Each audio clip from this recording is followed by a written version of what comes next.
What is up, guys? Andrew back with another video. Today we just got these rough country tow hooks in the mail. I actually bought it from a fellow WK2 owner off of Instagram. So I got these for a pretty good deal. I don't love the red. I don't really have any red accents on the car. I'm in the process now of sanding these down, and then I'm going to bed liner these, so they're going to be black, and I think it'll look really nice. I'm just using a 60 grit sandpaper. Trying to take as much paint off as I can. I'm not gonna strip it down to bare metal because frankly that'll just take too much time. I managed to sand them down fairly good. I mean, it took me about 30 minutes. So next step, I just put some gloves on. But I'm just gonna clean the metal off real quick. Just make sure there's anything left on the metal, just so I can be sure that the paint adheres properly. Step 2 is now complete. I'm just gonna let these dry out, and then we will start the painting process. I have self-etching primer, so I'm gonna do a few coats of that, and then I'll start the paint.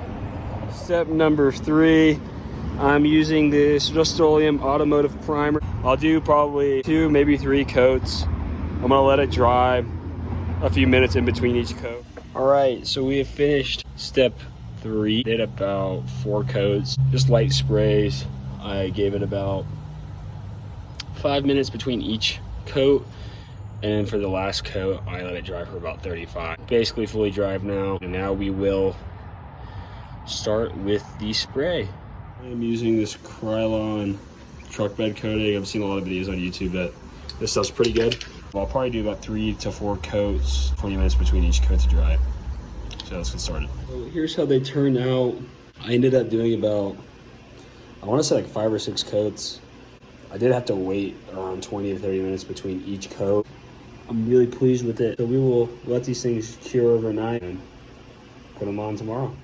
All right, so it is the next day. The tow hooks dry about 8 or 9 hours now, so they should be fairly good to go. I'm gonna take off this lower portion of the front bumper, so let's get started. In order to get this lower piece off, there are 3 quarter turn screws underneath the car that you just twist, and then there's 2 within each wheel well. I have seen some videos that say there's only 1, so that's what my initial assumption was, and I couldn't get the thing off. My 2014 Limited has 2. 1 like down here on the carpet piece, 1 underneath the carpet, like right here. So that was kind of tricky. I had to take the license plate off as well. Let's try to get these tow hooks mounted. So in terms of the 2014, there's these little tabs. Push it right out.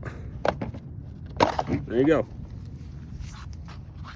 Managed to get the first tow hook on. The passenger side is easier to do than the driver's side. So I use this 11x16 socket, and you're supposed to torque it to a specific spec. The wrong size torque wrench for this job. So I'm gonna try the driver's side now. Managed to get both of them on. Like I said, the passenger side was a lot easier. The driver's side, not so much. One of the fluid reservoirs kind of blocks where you can bolt it on. So it does make it a little more complicated. Overall, pretty pleased with how it came out. I managed to get everything back into place correctly. And that's how she sits. It's just more so a functional change. And then it does like add a nice little accent to the car. So yeah, really pleased with it.